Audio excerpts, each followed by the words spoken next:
Yes, Yes, yes, Neha. it is visible and recording is also on. All right.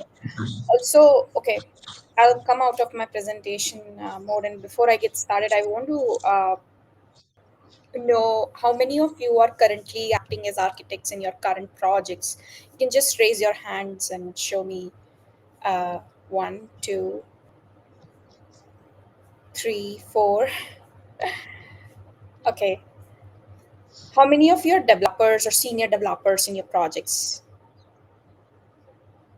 One person can be counted at two roles, then I will put as my I'll hand. explain that as well. Why you should or should not call yourself both. Okay, That's the then as of now, I will say I'm both.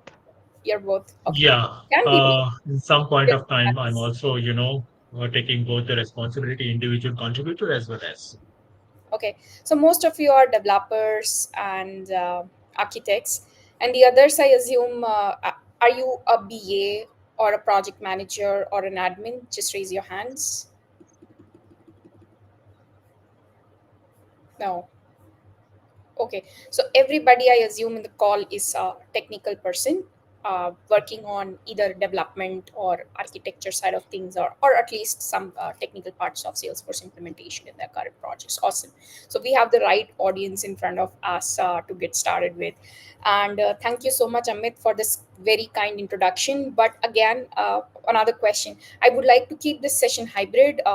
Because since this is the first inaugural session of Gurugram group, it's in heart of India, and I would like to present it in Hindi as well because most of our sessions are in English, and I would like to be very comfortable with all of you and be more interactive.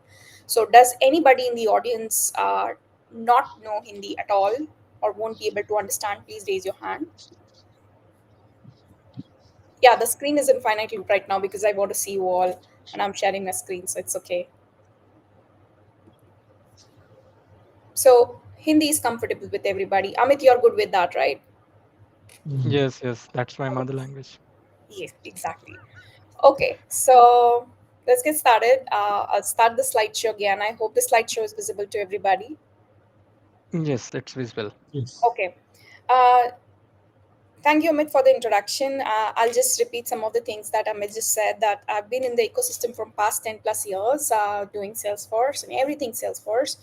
17x certified and a CTA and co-leader at Dubai Architect Group. I'm currently based in Dubai, but right now I'm at my hometown in India and giving this presentation from over there. I started my career as a tester when I was in Accenture, and then I gradually became a coder, then a team lead, and then I was put into a position wherein I had to act as an manager, which I didn't like, and then moved out of that position and became an architect. Did my CTA, co-founded a company in Dubai itself, and its presence in India also. I'm acting currently as a co-founder and architect. I recently became a certified Salesforce instructor, so I teach architect class at Salesforce and also became a Salesforce MVP. About after work, I am a movie buff. I watch a lot of movies, Netflix movies. I'm a bug, and I also love to dance. Those are my two hobbies that I cannot live without. Now let's talk about my journey. Now this journey is really very personal, and this is what I did, and I'm sharing with you all. It's not something that will be very similar to or nearly similar to what you will experience if you start your journey.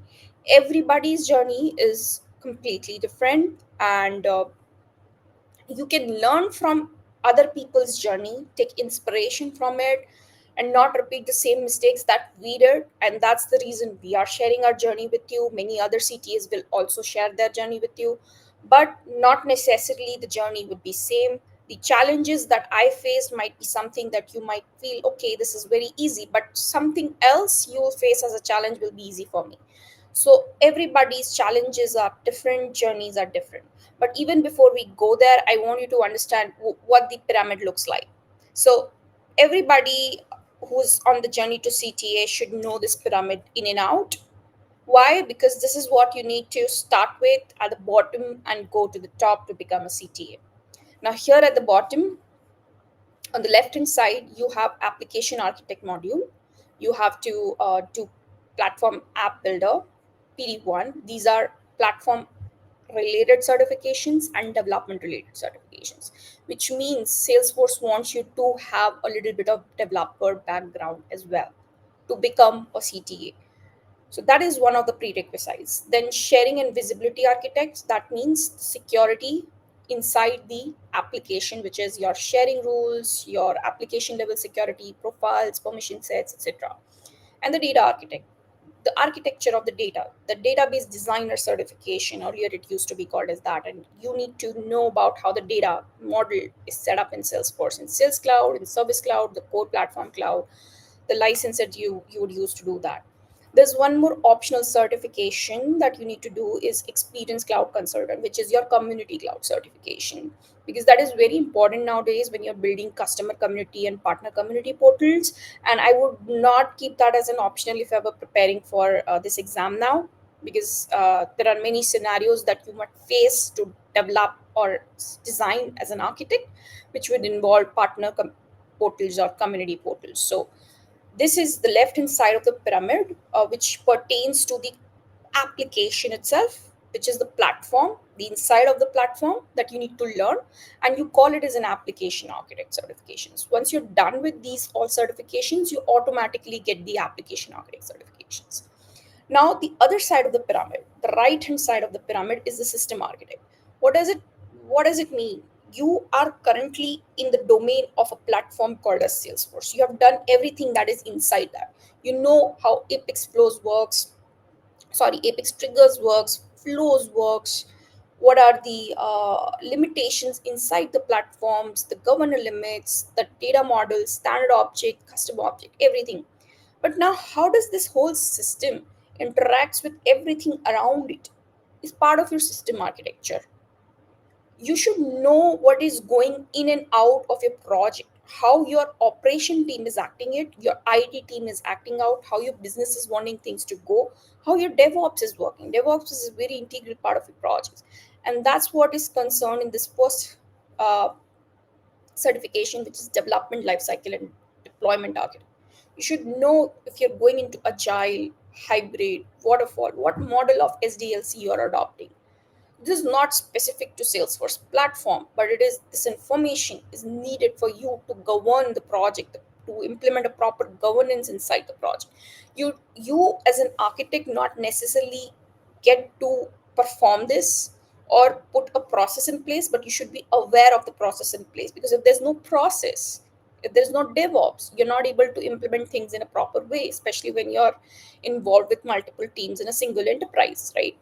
The second one will be the identity and access management architect. Now, in the world wherein you're having n number of system for a single enterprise, SSO is something that you all have experience through.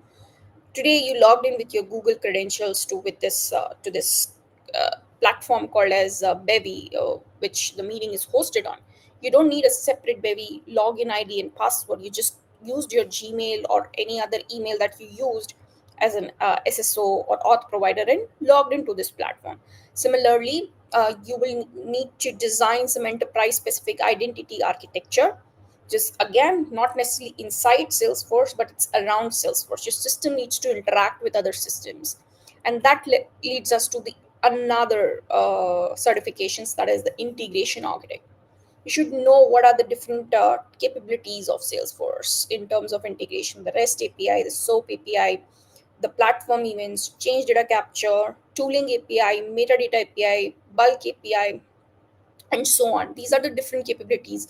And what are the integration patterns that you would suggest to your customer or the project that you're working on that will lead to a proper tooling process, right? All these will be covered in the integration architect. Now, this is again not inside Salesforce, but around Salesforce or the boundary of Salesforce. And then another prerequisite is PD1, which we already covered here in the left hand side of the pyramid.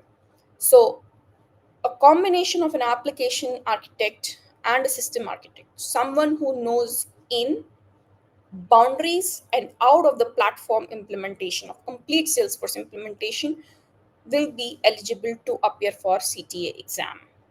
This is what makes a normal architect different from a CTA. A CTA doesn't have to look or just, hey, okay, Should we write a flow or should we write a trigger? No, we should write a trigger because there's a flow limitation. No, we don't just get limit to that single thing.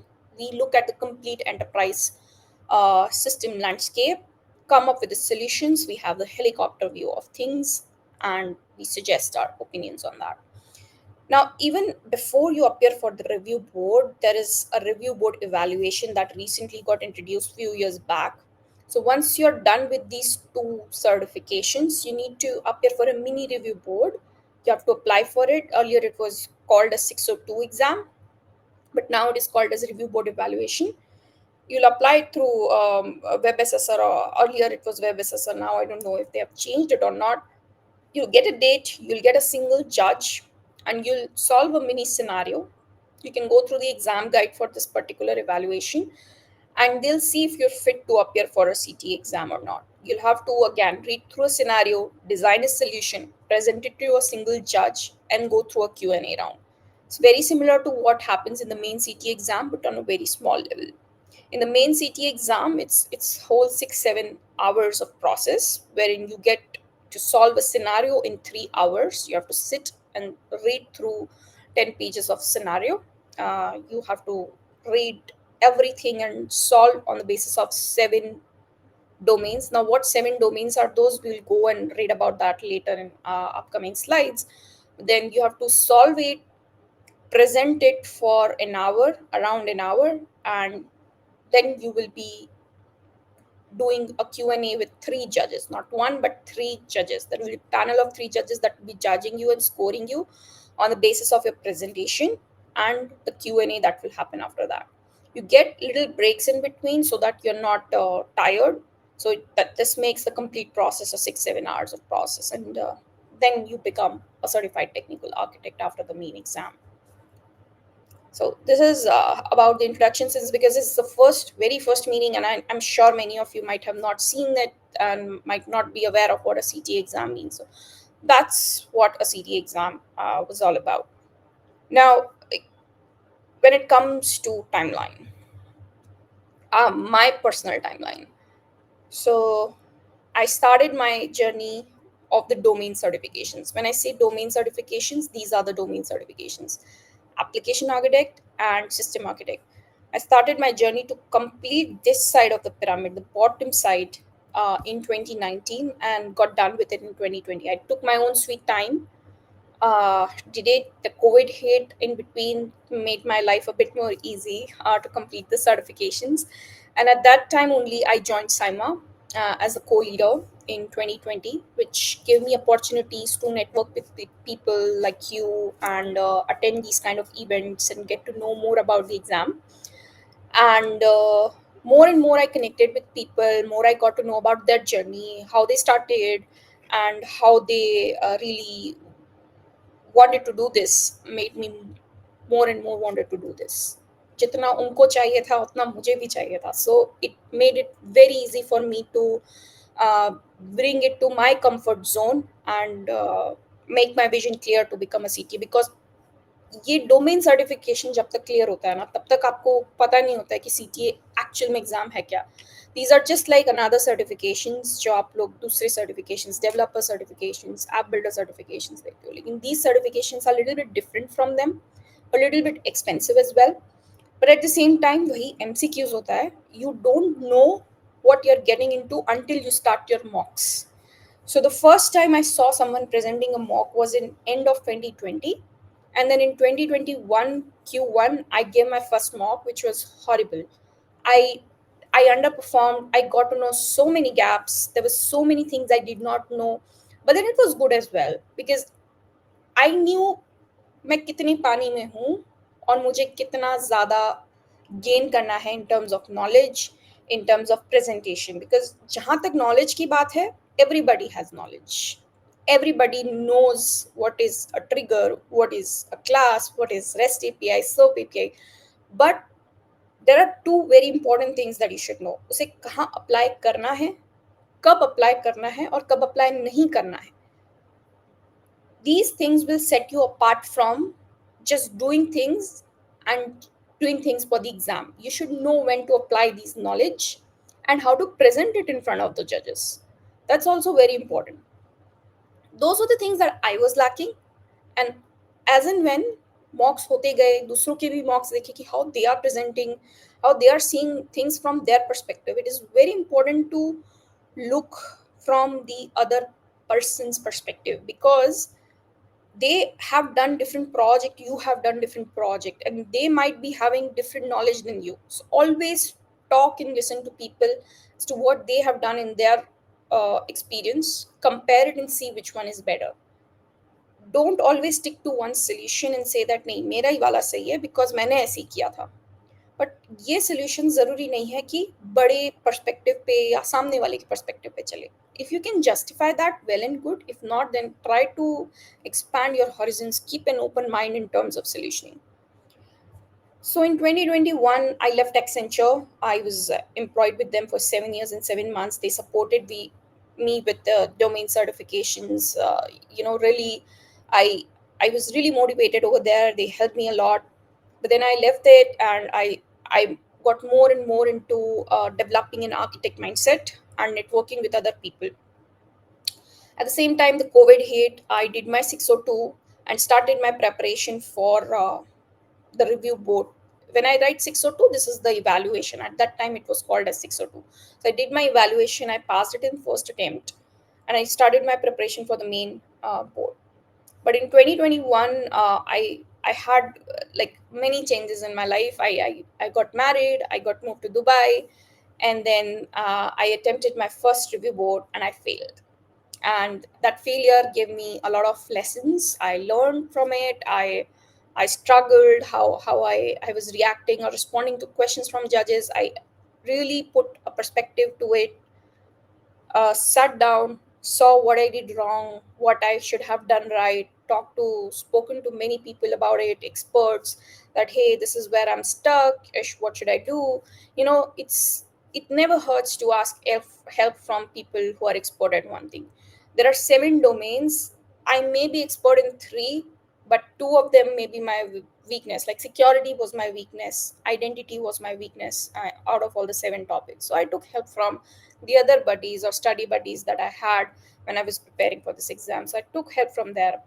But then in 2022, I took a little break. I waited for the dates. I did not hurry, or I did not push Salesforce to give me dates. I was just waiting for my slot. And then in Q3, I got my dates. I started my preparation. I gave 3 months full attention to it. And then in the Q4, I again appeared for the review board with a second attempt, and I got one section fail. When you get one section fail, your exam status is not failed, it's pending, which means you'll be allowed to only appear for that one section next time. It will be a very small scenario given to you, and you'll be only judged on that topic and not any other topic. So it's almost like you have won like 75% of the race, and you just need to do the 25% of the lag. Similarly, with the two section fail out of 7, you are given a pending status and not pass or fail, and you can appear for the exam for one more time and just appear for those 2 sections. But if you fail more than 2, then you fail the complete exam. So remember, if you are failing one section or 2 section, it's a partial pass. So I did a partial pass with only one section fail, that was security. And I knew what mistake I did, and it was an honest mistake. And then I pushed for dates. I got dates like 2 weeks before my main security retake. I appeared for it, and then I passed the exam because I was very confident and I knew what mistake I did, and I did not wanted to waste any time, and I wanted to become a CTA in 2022 itself. A lot of things happened, but really pushed through. I did not wait like how I waited here for 10 months, because I knew I lacked few things here. I was very confident, and I just pushed it. I got the dates, and I passed the exam in December of 2022. So this was my whole journey starting from 2019 to 2022. For many people, the journey takes around like after the domain certifications, they can complete it within 6 months itself. But it depends on person to person how they are very busy with their projects or their own journeys, families. It requires a lot of support, right? So my strengths were, I've worked already in the enterprise projects. I've already worked through like very technical details of things in big companies like Disney, Dell, Intel, etc. So I had that experience, and I wish I could say this to many people who are budding architects and budding CTAs who are just going about doing those pyramid certifications without experience. I would say just stop right there. Your time will come. Try to take or soak in that experience from a good level of projects. I had prior development experience. I would say you don't need to be a developer to become an architect, but then you need a developer experience. So an admin can always do some coding or a little bit of coding to become a CTA. You don't need to be a hardcore developer to become a CTA. And then I had integration experience as well. So those were my strengths. Integration was my strong suite, and I would say I was blessed to be working in those projects. Luck was also on my side, that with a very young age I was put into complex projects, and I could understand it and then put that into perspective for my CTA journey.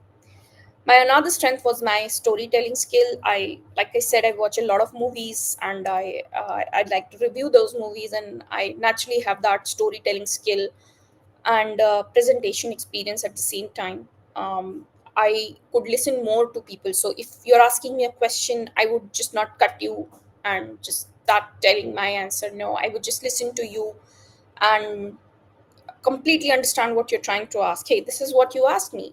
If so, what is your listening skill? Listening skill is not just hearing what the other person is saying. To understand where this person is coming from is your listening skill. Understand what he's trying to say, what he's trying to ask, and again you can confirm from that person, hey, is that what you're trying to ask me? Is this what 2 points that you need?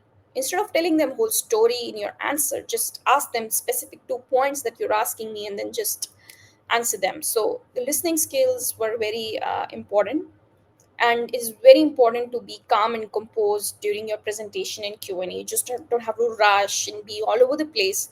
Initially I was all over the place, but then as the time went by I became more calm, composed during my presentation, very relaxed, and just doing my best. And that was my strong strengths. These strengths may not be in you, you may have some other strengths, but try to make use of those strengths.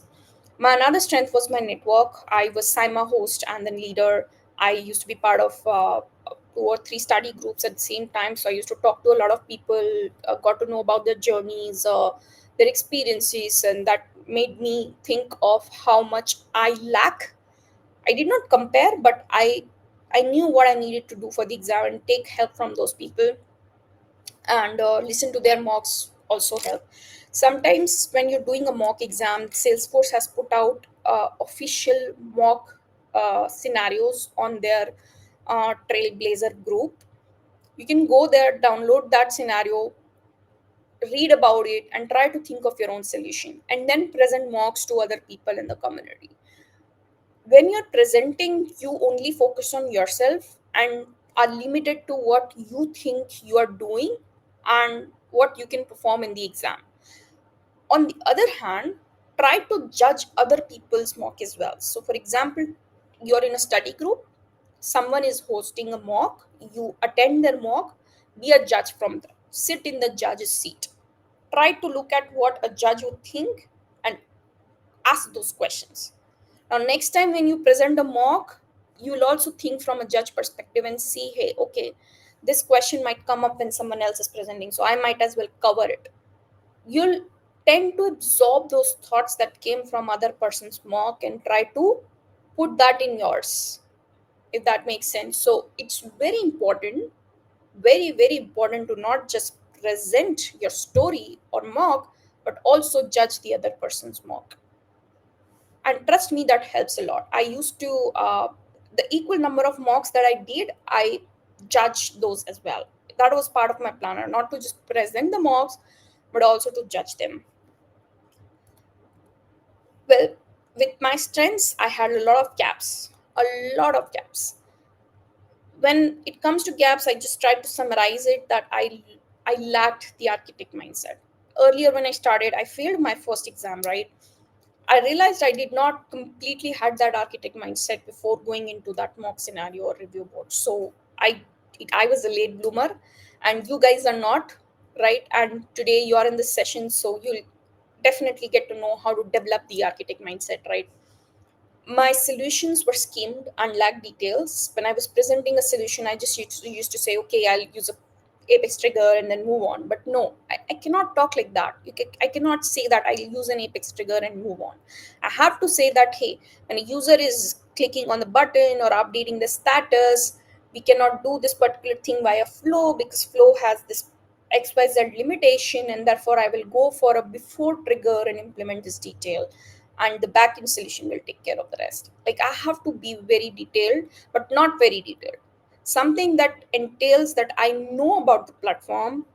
This is the reason I'm going for code versus click. I did not go for a flow. Why? Because of this reason. There is this error logging thing, and I need to do it. And I cannot do it in flow very regularly, so I'm going to move to Apex Trigger. Very simple, right? So you should know when to use code and when to use click or buy versus build. I lacked the confidence during my Q&A. Even though I was right, I knew the answers. I somehow felt I may be wrong, so I was a bit jittery in when I was answering during my Q&A, and that made judges smell there's something fishy, and she doesn't know what she's talking about, and that really ruined my Q&A in the first attempt. The next thing was time management. Time management is a key. You should practice, practice, practice, and try to complete that scenario in 3 hours. Trust me, those 3 hours will be the shortest 3 hours of your life because they'll just swing by like this, and you will not be able to complete the whole scenario if you have not practiced enough. Similarly, for your presentation, you have to complete it in 1 hour, and you'll think that okay, that 1 hour is very less for that. Try to practice it. With practice, I was able to overcome that time factor very quickly. I had some gaps in data model and security, with which I really practiced a lot with my study group, and got to fill those gaps. So identifying strength is easy, but identifying gaps is really hard. And if you identify your gaps, try to fill them, I think you're already a winner. Don't shy away from identifying any gaps. Don't try to portray yourself as, hey, I'm an expert, I've done this, I've done that, I've 10 years of experience, I've 20 implementation in Salesforce. You might have done that, but you'll still have gaps because you're trying to do an exam, right? Many of us, I'll give you an example, and that is very helpful. I'll come out of my this mode, and I would like to interact with you all now. How many of you have given the CBSE board exams? Nobody? Or Come on, state board guys. exams? State board I think exams. Any state board exam. Yeah, yeah. exactly. Everyone has given, I think. Okay so state board exam में क्या होता था? Did you go to the state board exam कि English का आज exam है तो English का चैप्टर पढ़ लिया and we went to that exam? Did we do that? No. We use to study कि सिलेबस में क्या है. पहले तो ये देखेंगे कि पूछ क्या रहा है हमारा सिलेबस.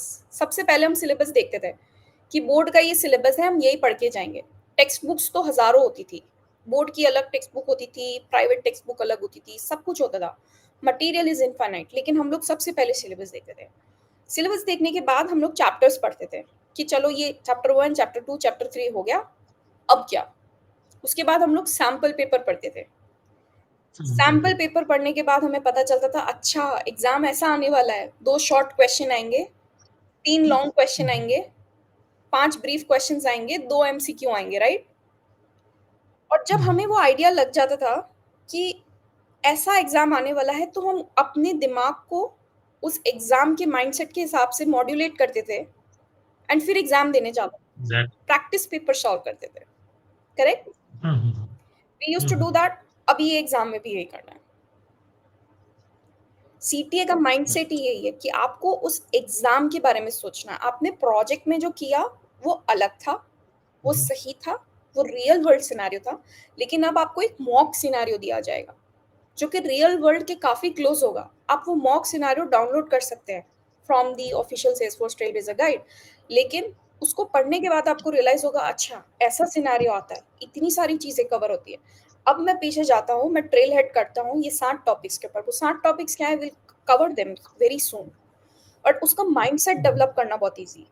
बहुत डिफिकल्ट है, सॉरी। अब वो कैसे डेवलप करें, सेम वैसे ही जैसे हमने बोर्ड एग्जाम में किया था। Let's try to dig into the syllabus itself. सीधा सिलेबस पे जाते हैं, which is your exam guide. उसको डिक्रिप्ट करते हैं कि क्या वो एग्जाम गाइड पूछ रहा है हमसे, कितनी चीजें हमसे पूछी जाएगी उस एग्जाम में। जब तक हमें वो नहीं पता चलेगा, how can we jump into doing an exam that we don't know about. Agree? Okay, Mhm. So this is what I faced us. मैंने एग्जाम गाइड को उतना डिटेल में नहीं पढ़ा। I just skim the exam guide and I just went on, jumped into doing mocks, and it really was not the best way to go forward. And I want you to look at the exam guide. But even before that, the question that you asked, Amit, was about I'm also a senior developer, also a developer and an architect. So what is an architect? Architect is your trusted advisor. And trust me, they're not equal to a senior developer. You cannot develop things at the same time and be an architect, because एक project agile में चल रहा होता है, आप कितना ही time किसको दे दोगे unless you're working 18 hours a day, right?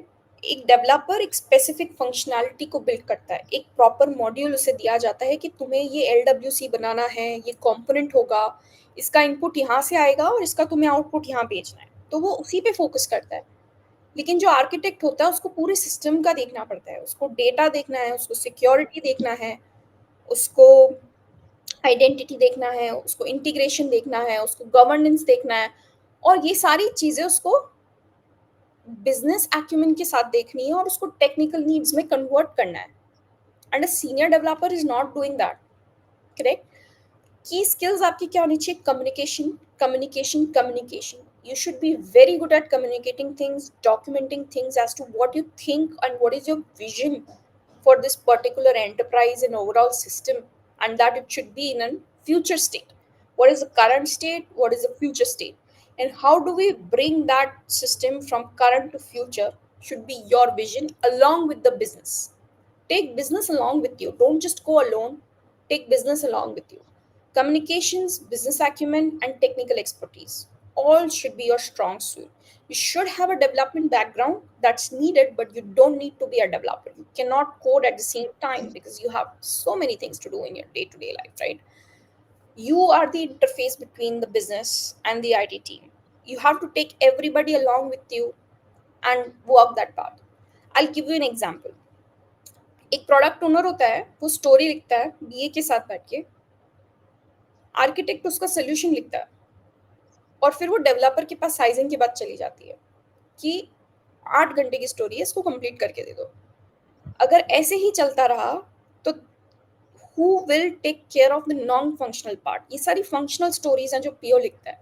Non functional part में क्या होता है? आपकी टेक्निकल स्टोरीज आती है, जैसे कि आपने एक स्टोरी लिख दी कि एक पर्टिकुलर डेटा है जो दूसरे सिस्टम से आ रहा है, आपको सेल्सफोर्स में उसको कुछ तो यूजर इंटरफेस के साथ में अपडेट करना है, एंड देन एक दूसरे सिस्टम में वापस से भेजना है।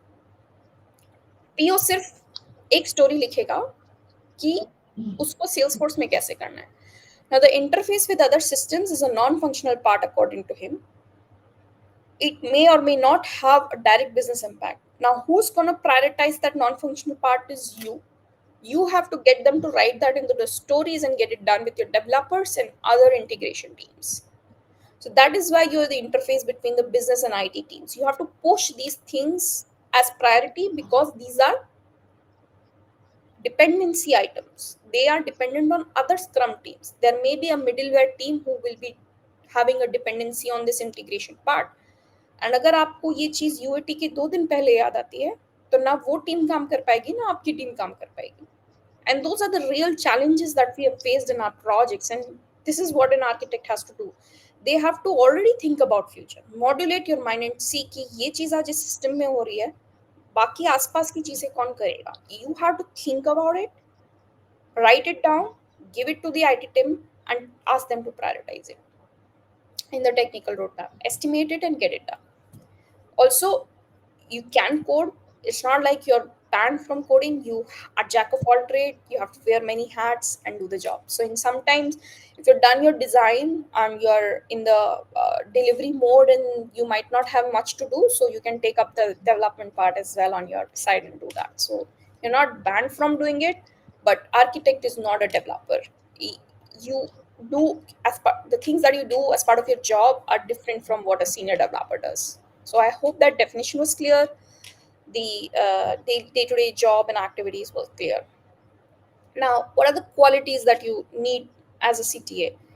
You should be able to grasp a lot of knowledge, not necessarily from books, but from the Salesforce trailheads. I think that's enough. The help articles and trailhead was very much enough for me.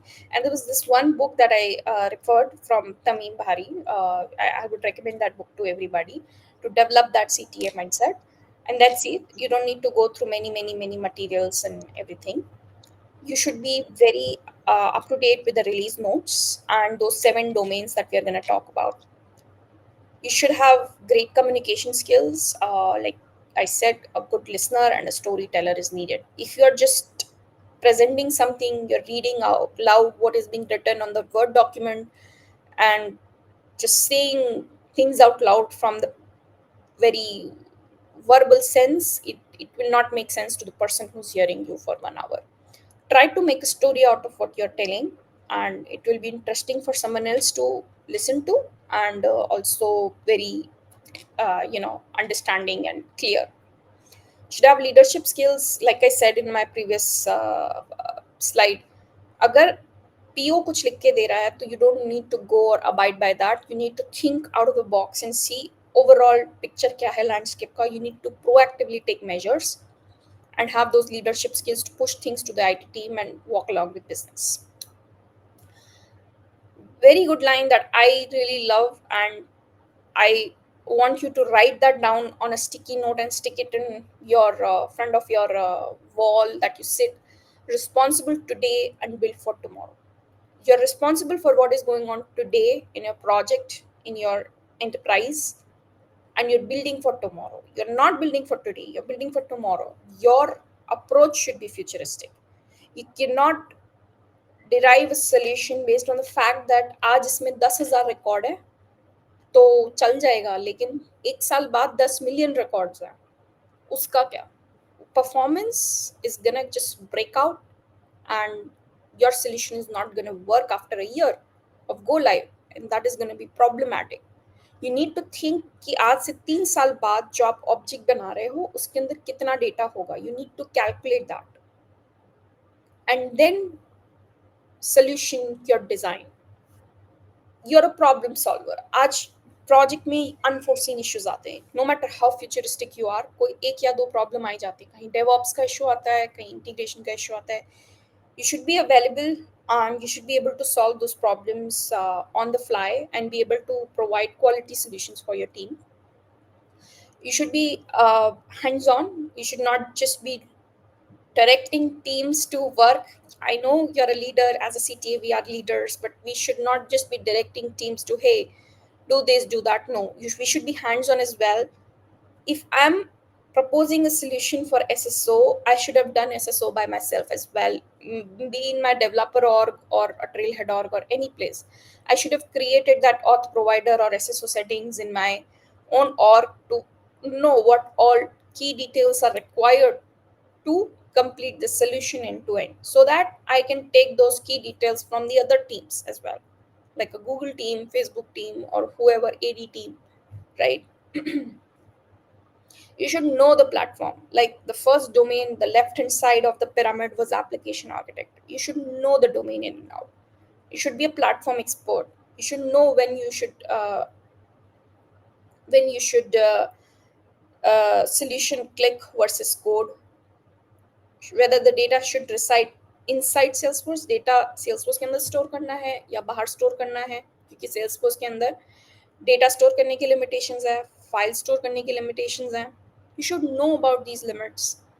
And जब आप किसी problem को देखते हो, तब आपको सिर्फ ये नहीं सोचना है कि मुझे फ्लो वर्सेस ट्रिगर चूज करना है. You should think beyond.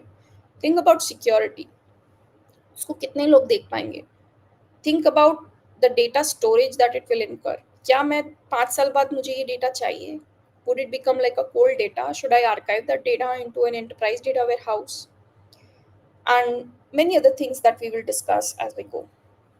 Now, what is the mindset guide? How did I get here with this mindset, right? Now, you must be having all sorts of questions कि मैं बस बोलती जा रही हूँ, the slides are continuing, right? And it becomes very boring with slides, to be honest, and I don't want you to refer any other person's slides or my slides, as a matter of fact, and come here again and again to this recording, or if I share the slides with you and see कि नेहा ने ये बताया था तो वो करना है. I don't want you to do that. So how do you get there with that mindset? How do you prepare? And there's too much information out there, and your mind must be confused कि कहाँ से चालू करूँ, right? कहाँ ये guidelines कहाँ है, क्या है, ये सबके माइंड में स्टार्टिंग में क्वेश्चन होता है, राइट? एंड उसके लिए I am not prepared any slide. I don't want you to refer to any other person slides, rather I want you to create your own slide और a cheat sheet और your own CTA guide, because सबका journey अलग है, सबको अपना अपना preparation करना है. Everybody's preparation is personal. You can share your preparation with other people, but other people may or may not be able to follow that because it's your own personal journey. Some information may be key to you but not maybe key to other person because उसने वो चीज़ किया ही नहीं है कभी उसके experience में. तो for me the answer is simple. I followed the exam guide I told you before, and I'll go straight to the exam guide. We'll go through each and every point of the exam guide and see कि हमें वो mindset कैसे exam के उसमें लाना है. Like I said, हम syllabus के थ्रू जाएंगे. This link is really handy. I'll put that in the chat as well. You can, I think it's here. Am I not able to? No, I think it's chat. You are in DM. Okay, There are sorry. two options. Yeah. Okay. So this is the exam guide. You can open it in your browsers as well, the external windows, etc. I do not want you to refer any PPTs, any external guides from other CTAs. You want to take reference, hear them out, absorb their knowledge, do that, but always come back to this and try to decrypt what is being said over here. It's as simple as that, but complicated at the same time because you need to change your perception. You need to build a mindset now. Now let's try to start building that mindset. Now about the Salesforce CTA credential, what are they saying? It's designed for experienced Salesforce architects. So one key here is experience. You should have the experience. Who would like to demonstrate their knowledge, skills, and capabilities in assessing the customer architecture. Design secure. They're talking about security. तो आपका application जो आप बना रहे हो वो secure होना चाहिए. High performance technical solution. High performance होना चाहिए. अगर आपने 10 million data एक ऑब्जेक्ट में छोड़ दिया और बोला उसको लिस्ट व्यू में लोड कर लो, नहीं होने वाला है. मे बी हो जाए बट बहुत धीरे धीरे होगा क्योंकि उतना स्केलेबल है ही नहीं प्लेटफॉर्म. उसके बाद आपको लाइटनिंग प्लेटफॉर्म पूरा पता होना चाहिए. आपको कम्युनिकेशन अच्छा होना चाहिए. अगर आप किसी को एक टेक्निकल सोल्यूशन बता रहे हो तो उस वे में बताओ कि वो टेक्निकल सोल्यूशन किसी लेमन को भी समझ में आ जाए. चाहिए तो you can present these presentations that you prepare over the time to your spouse और your adult kids if you have और एनीबडी इन योर फैमिली और फ्रेंड सर्कल. उन्हें अगर समझ आ गया 75% भी, then you are good. But आप कुछ कॉम्प्लिकेट करते जा रहे हो, कुछ सोल्यूशन आपका कॉम्प्लिकेटेड है जो आपको भी समझ में नहीं आ रहा और सामने वाले को भी समझ में नहीं आ रहा है, then there is some communication gap. So maybe note that down. Try to talk in front of mirror, your family, your friends, and see अगर उन्हें समझ आ रहा है या नहीं. If you are struggling with communication, many people struggle with that. Some people don't. It's very easy for them because they've been doing it for many years in their projects, so they won't need that. But sometimes some people need that. And design trade-offs. Like I said, अगर आप एक solution present कर रहे हो तो आपको उसका trade-off, like उसका competitor, what could have been the other design and why did you not choose that other design, right? If I'm going for a hybrid mobile application in my solution, then I have to explain कि मैं hybrid mobile application क्यों बना रही हूँ या native mobile application. मैं standard out of the box जो mobile application आती है मैं उसके साथ क्यों नहीं जा रही, because of limited offline capabilities. उसमें कुछ limits हैं, वो नहीं पूरी कर पा रहा था, तो मैंने एक हाइब्रिड या नेटिव ऐप बना दी। मुझे एकदम कस्टम पिक्सल परफेक्ट यूआई चाहिए था, तो मैं नेटिव यूआई के साथ जाऊंगी, मैं सेल्सफोर्स एप्लीकेशन के साथ नहीं जाऊंगी। डिजाइन ट्रेड ऑफ्स हमेशा प्रेजेंट करना है। अगर आप बोल दो कि मैं एक नेटिव एप्लीकेशन बनाने वाली हूँ, एक अलग से 5 डेवलपर की टीम बनाऊंगी, business will go like mad. Why are you doing this? We don't have budget for that. But if you explain them कि ये 5 रीजन है और आपको ये चीजें चाहिए ही ऐसे, तो हमें और कोई ऑप्शन नहीं है, right? You always have to effectively communicate the technical details and design trade-offs to those business stakeholders, and provide a delivery framework that ensures quality and success, like your Salesforce development, the software development life cycle. आपका agile है, agile को कैसे implement करोगे, आपका governance कैसा जाएगा, आपकी steering committee कैसे बैठेगी, आपका IT stakeholders कहाँ बैठेंगे, कौन किससे interact करेगा, आर्किटेक्ट रिव्यू बोर्ड सेटअप करना है या नहीं, डिजाइन अथॉरिटी में क्या होगा, ये सारी चीजें आपको पता होनी चाहिए। आई नो ये सारी कीवर्ड्स नए हैं सबके लिए, लेकिन when you start reading about those in your prerequisites of those right hand side wala pyramid, then I think you're able to grasp these keywords very well. Now these we have already covered, right? I won't go much into details ki CTA में क्या qualities होनी चाहिए, like जैसे 5 साल का experience होना चाहिए, awareness of platform specific design patterns and limitations. We have discussed all of this. I'm not going to go in detail, but I will go into, this is the format of the exam. Again, I'm not going to go into this. I'll go into this, the exam outline. सीधा syllabus पे जाते हैं. Exam pattern आपको overall मैंने बता दिया है पीछे वाली slides में, so we will not waste our time. We are already 1 hour into the meeting almost. So these are the 7 domains we are talking about. ये 7 scoring topics हैं. इसमें से आपको जज किया जाता है. अगर आप एक फेल हो जाते हो तो पार्शियल पास है, और वो एक के ऊपर आपको एग्जाम देना पड़ेगा.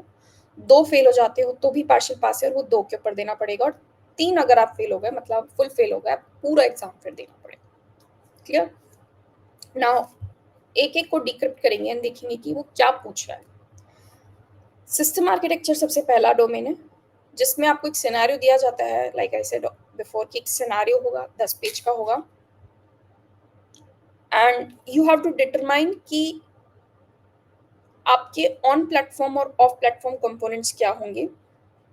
आपको पता होना चाहिए कि सेल्सफोर्स प्लेटफॉर्म की क्या कैपेबिलिटीज हैं, क्या लिमिटेशंस हैं, और क्या कंस्ट्रेंट्स आ सकते हैं. You have to know the mix of the systems that you should have. For example, आपके पास एक ईआरपी होता है, और ईआरपी के अंदर आप बिलिंग करते हो, आप आपका इनवॉइसिंग, अकाउंटिंग, ये सब करते हो, ऑर्डर फुलफिलमेंट भी करते हो.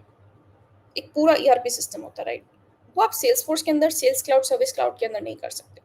All you can do is कि आप वो ऑर्डर फुलफिल होने के बाद ऑर्डर का स्टेटस उधर जाके अपडेट कर सकते हो.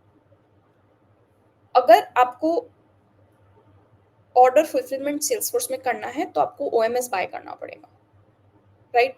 ओएमएस यूजुअली हम लोग डिस्क्राइब नहीं करते, ओएमएस तक हम जाते नहीं हैं in the actual review board exam.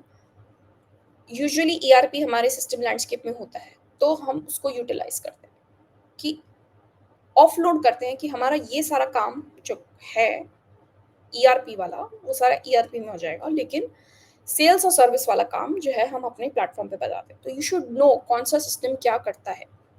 Like for example, 10 million records वाला मैंने आपको एग्जांपल दिया. अब आप 10 मिलियन रिकॉर्ड सेल्सफोर्स में रख नहीं सकते हो, और सारा का सारा 10 मिलियन काम भी नहीं आएगा एक टाइम पे. If you want to see, look at your cases. If you have 10 million cases, you will have legacy cases also 10 साल पुराने, which you may not want to look at unless you're doing reporting. Reporting का अलग से case हो जाता है.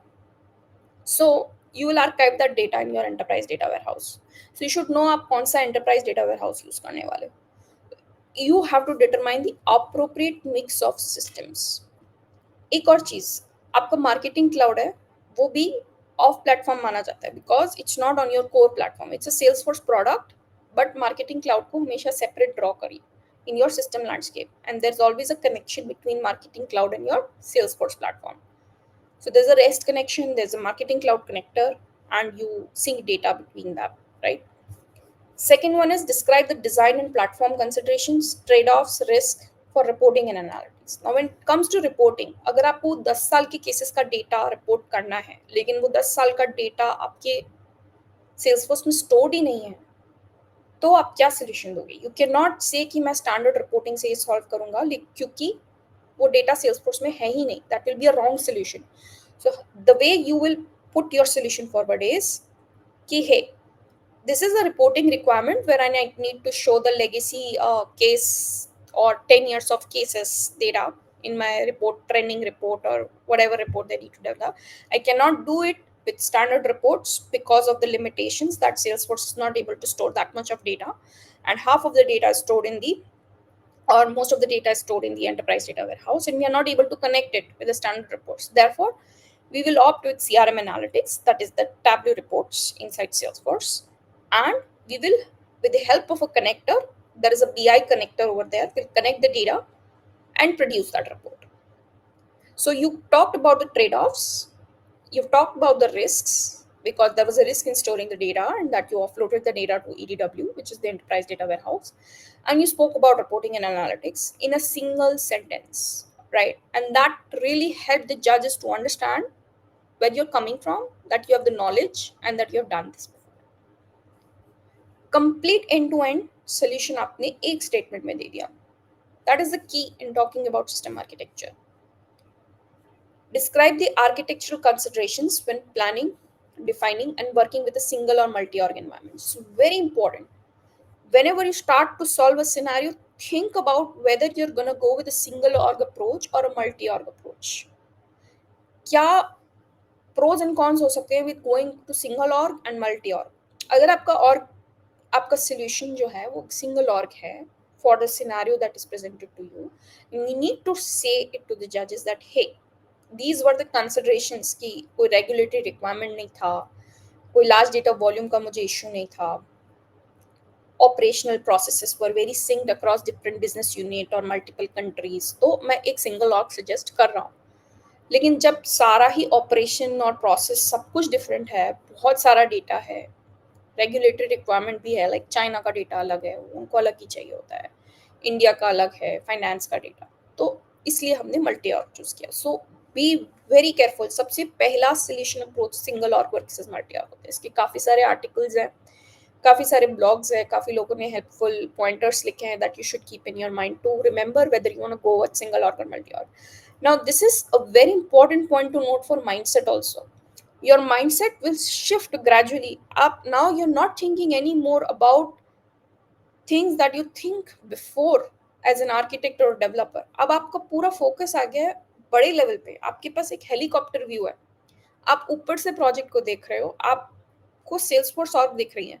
अब एक दिख रही है, दो दिख रही है, वो डिपेंड करता है कि आप कैसा सोल्यूशन करते हो.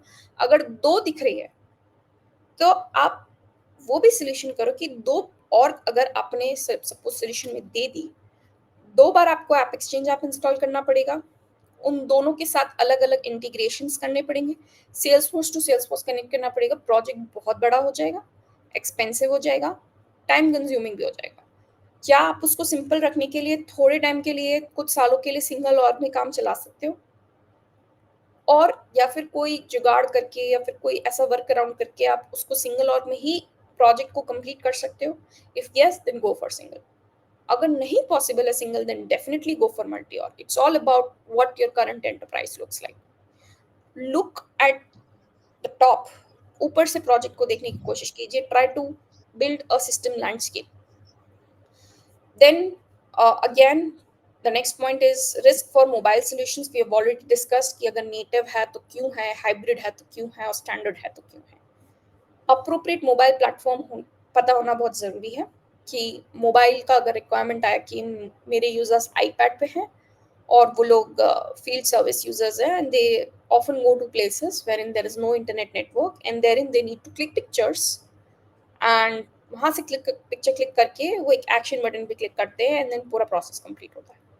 अगर वो ऑफलाइन है तो क्या सेल्सफोर्स मोबाइल एप्लीकेशन में वो कैपेबिलिटी कवर्ड है? If yes, then go for that solution. If not, then go for a hybrid mobile application development and set up a different team for that. Given a set of requirements, recommend the correct mix of required license types. License पता होना बहुत ज़रूरी है.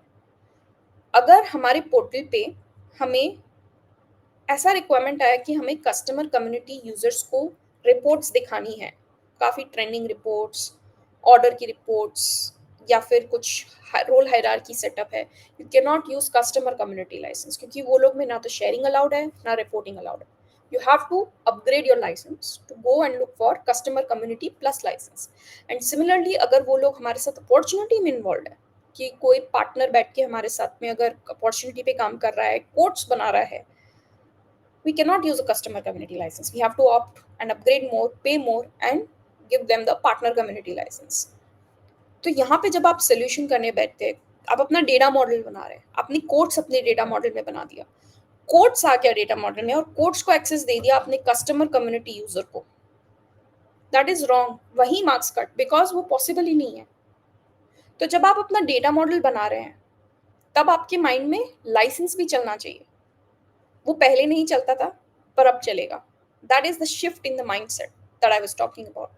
जब आप data model बनाएंगे तब आपके दिमाग में सिक्योरिटी भी चलेगा, आपके दिमाग में लाइसेंसेस भी आएगा, मोबाइल सॉल्यूशंस भी आएंगे, ट्रेड ऑफ्स भी आएंगे, रिस्क भी आएंगी, रिपोर्टिंग एनालिटिक्स भी आएंगी, लार्ज डेटा वॉल्यूम भी आएंगी. Now you have to train your mind while you're solving these mocks. You have to train your mind in saying ki what steps I need to take in order to solution this requirement. एक अलग से design guide बन जाएगा mind में. Your muscle memory will try to guide you towards a design guide कि अच्छा ये possible है, ये नहीं है, ये नहीं है, check check check check and done and move, check check check check and move. ऐसे करके नेक्स्ट रिक्वायरमेंट्स पे जाते रहने का एंड सॉल्व करते रहने का. Document management solution is the next one that comes as part of architecture. For example, files. कई बार हम लोग डॉक्यूमेंट्स अपलोड करवाते हैं कस्टमर्स से, या फिर कोई ऑनबोर्डिंग चलती है तो कस्टमर्स के डॉक्यूमेंट्स आते हैं, but they are only part of that onboarding. उसके बाद वो कभी काम नहीं आते. तो अगर हमें वो डॉक्यूमेंट्स रखना है तो उसका स्टोरेज साइज ज़्यादा होता है. सेल्सफोर्स में स्टोरेज लिमिटेशंस काफ़ी कम है. Should I offload this to documents to a Google Drive, SharePoint, and connect it with Salesforce with Files Connect? Files Connect की भी limitations है. You cannot give the access to your customer community users. तो आपको अलग से LWC बनाना पड़ता है. या मैं ऐप एक्सचेंज यूज़ करूँ, बॉक्स के कनेक्टर्स आते हैं, there are other files related solutions. Or I don't need the file at all, then should I just delete those files after onboarding? Ask these questions to yourself whether what is the appropriate document management solution. So ये पूरा जो scenario हमने बात किया, mobile, licenses, documents, reporting, analytics, single org, multi-org, everything was part of system architecture. Now we'll move to the security, which is the second domain. Hey, Neha, Yeah, sorry to cut you off. I think yeah, there are Samir has a question. Maybe sure. Samir, you can go ahead. Yeah. So Neha, my question is you told that you can do the jugards, right? Yeah, But how far we can go for the jugards, right? Because it's it is do we need to use the alternative solution, or we just need to focus on Salesforce product only, you told, you have given the example of CRM analytics and BI, right? yes. So how far we can go for that, like This is a very good that. question. Yeah, and often many people are facing this problem. और उसका एक ही answer है कि आपका current problem क्या है. सबसे important है Mhm, प्रॉब्लम को देखो. Current problem mhm, will only have the answer और solution to that. mhm, mhm, अपना सिस्टम लैंडस्केप भी देखो. कई बार सिनेरियो में when you will read the official Salesforce scenarios, उसमें ऑलरेडी एक कई बार एंटरप्राइज डेटा वेयरहाउस होता ही है या mhm, बीआई सिस्टम होता ही है. अगर आपके पास लैंडस्केप में ऑलरेडी एक बीआई सिस्टम है, you you mhm, do not have to introduce another enterprise data warehouse of your own. You can use that. mhm, correct.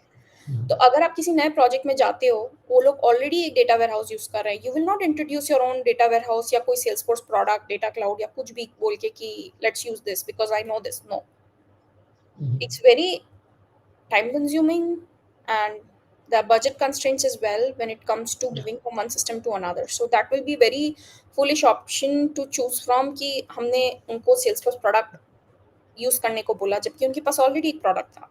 अगर उनके पास ऑलरेडी एक प्रोडक्ट है, अच्छे से काम कर रहा है, then use that. If not, then always opt Salesforce products.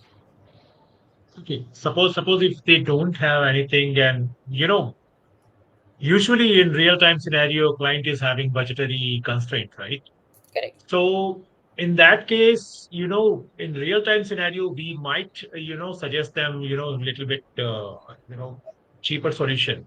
But when we are going for the CTA exam, in your opinion, what should we suggest? Like in our design, what should we include? I would suggest the Salesforce products, That's but that's that's keeping in mind the limitations also. So if okay. you don't want to archive your data to an external data warehouse because there's none, you can Mhm. go for big objects as well, right? Yes, yes, yes. Big objects should be your uh, first step in your decision guide. But if there are any Uh-huh, limitations, you have to read the uh-huh, complete scenarios. And depending on uh-huh, scenario, if you suggest big object and if it fulfills the scenario, then good. If not, then judges might come and ask, hey, big object has this limitation. How will you do that? And they really want that particular feature. And then you'll be like, mhm, oh, I didn't know that. So I'll change my solution and then I'll go with the next one. Right? mhm. Okay, That's how it rolls out. Okay. okay. Yeah, Thank you. thanks, Amir. I think there is one more question now, which is from Gustav. Is the question is more around most of the time we don't get much hands-on in our project. So and the people still wants to appear for the exam. How they do prepare is like just the I think the answer is practice and practice and practice. But yeah, we would like to hear your view. Yeah, I think you should talk to people who are already in the architect role. So if you are currently not getting exposure in your current project, you have to give some extra efforts, because if you want to do this exam, you really need to think from an architectural perspective, right? And you see how an architect is doing their day-to-day job. Maybe talk to the current architect in your project, take some help from them, see how they're working, see how they're talking in the calls, request them to include you in the meetings. You can be a silent listener and listen to what they're talking about, how they're dealing with business, and see how things work in real time action, right? If you cannot see them, if you're not exposed to that stuff, I think it becomes really difficult to adapt. I've seen people struggling with that, but I would say they were still able to make it to the CTA level. But it took a lot of efforts, practice mocks, talk to a lot of people, and be active, really active in the community wherein people are preparing for the CTA. I think that should help. Any other questions? I think, is CTA require maintenance? Are you talking about the maintenance exam, Deepak? Yes, Yeah, yes, yes. of course, it's an exam, it's a certification, it requires maintenance. But the maintenance will not happen in the same way as the other exams. So, the review board, you don't have to appear for review board again. It will be like your other exams. I think there is a article on Trailhead that you can go through and see what certifications you'll need to do for maintenance, like your application architect and system architect needs to be maintained, and then your CTA will be automatically maintained. I think it's something like that, but don't quote me, I don't remember it on top of my head.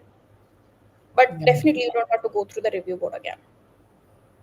thank you. So this is a question like there is two paths. One is technical architect and one another is solution architect. So Yes, both are kind of same or different. they're different because the solution architect path is a B2B B2C enabled path wherein you have to go through regular exams, the multiple choice questions are there. But here in this exam you have to go through a review board. You have to face a panel of judges, you have to present your solutions and go through a Q&A round. Okay, thank you. One more question I have, that you mentioned that if we are missing on two section or one section, do we need to reappear, right? Yes, And for reappearing, there has to be a retake fee. Is that correct? yes. Okay, fair enough. Thank you.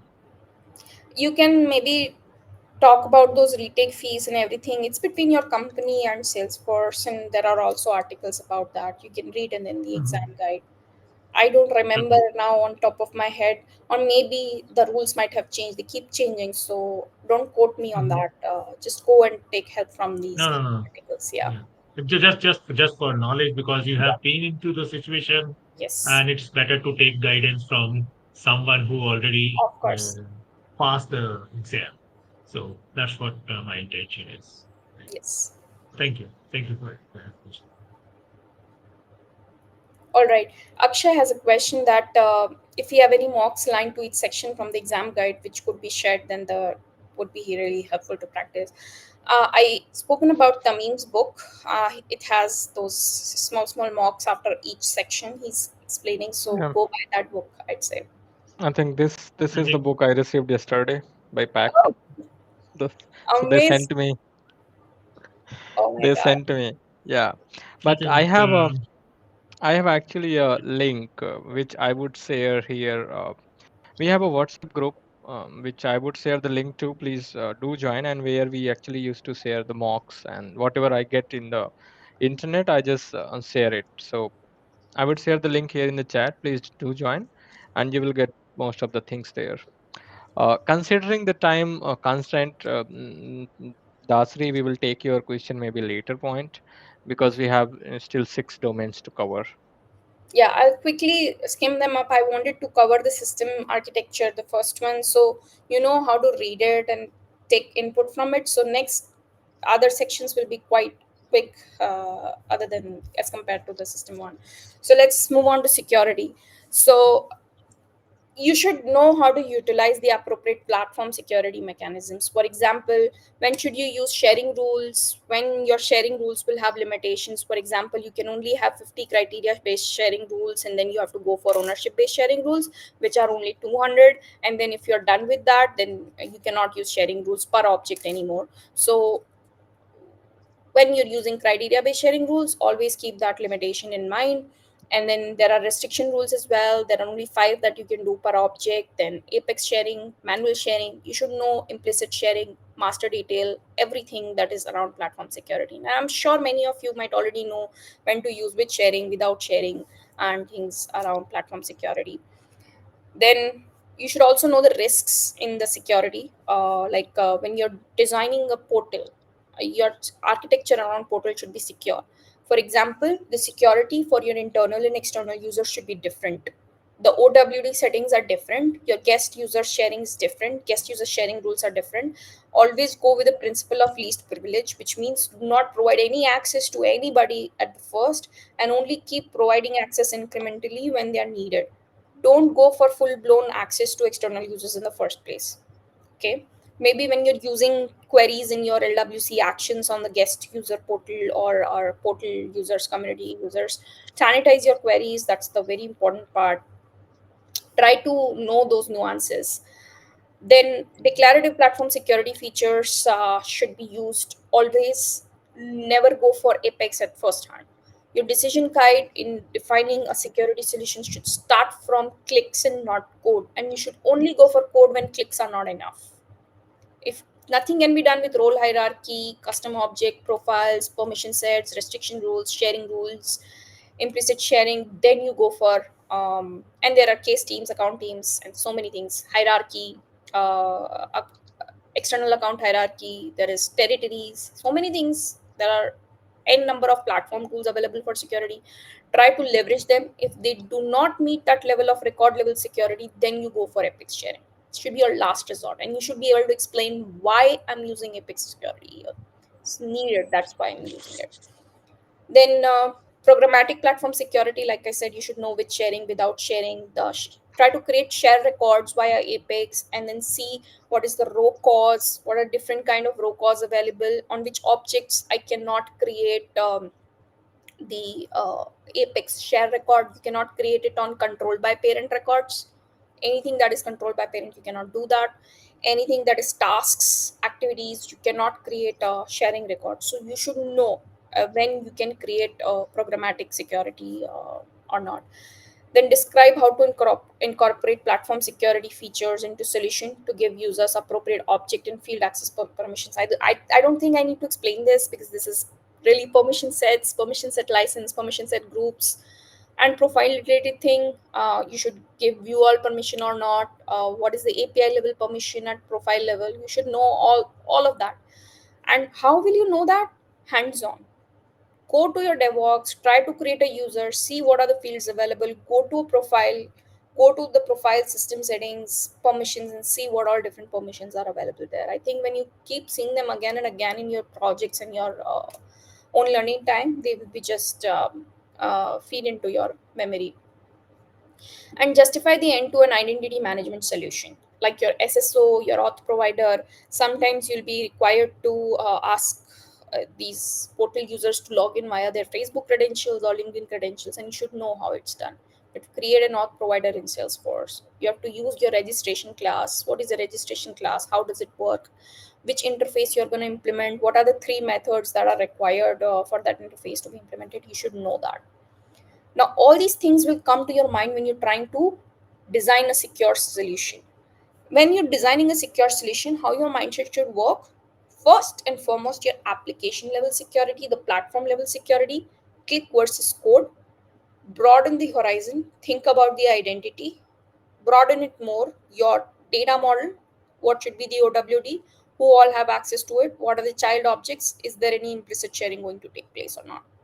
Okay. Broaden it more, integration level security, your MTLS, your SSL, right? If you're connecting to MuleSoft and if you're passing very critical piece of information like your account ID, it should be always encrypted via transit. It should be via TLS, right? You should know about that. That when system are connected via API connection and when information is flowing from one to another, there should be a mutual handshake between the systems and encryption of data should be taking place. How you do that? You read about it, you learn about it in your study sessions, right?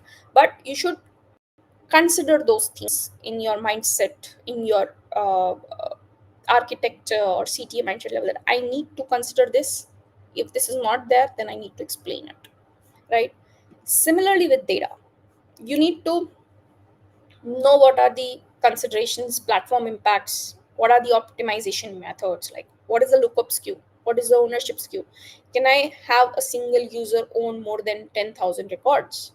Can I have more than 10,000 contacts related to an account, right? When I data load into a single object and along with that I'm data loading the child objects as well, should I sort them out? Because otherwise the record will get logged.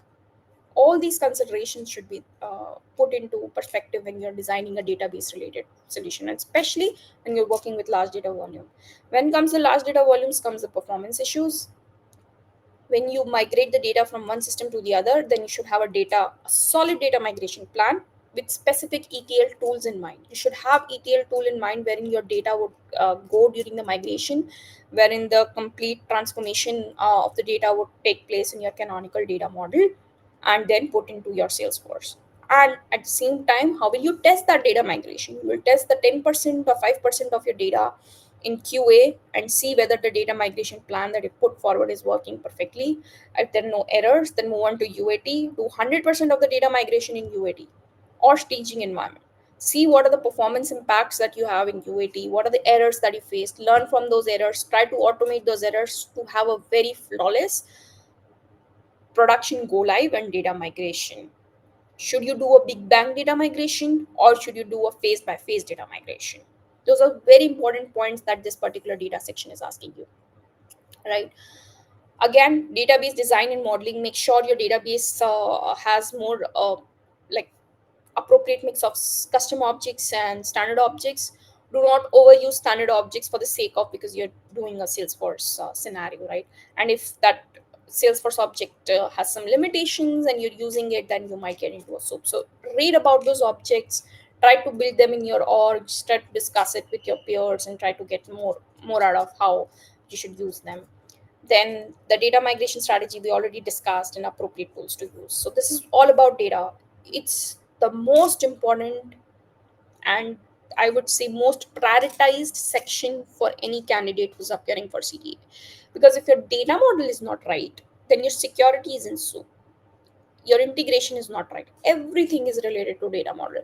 Make sure your data model is right at the first time, and if not, while you're defining other solutions, and if you see, okay, this would not work with my data model, quickly change it with a proper justification and try to reinvent it again and again during the course of your scenario solution.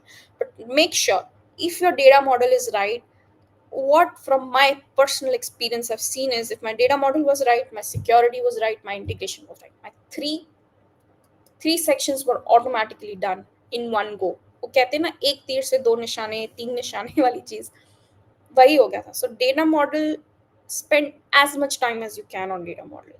I cannot repeat it more or say it more.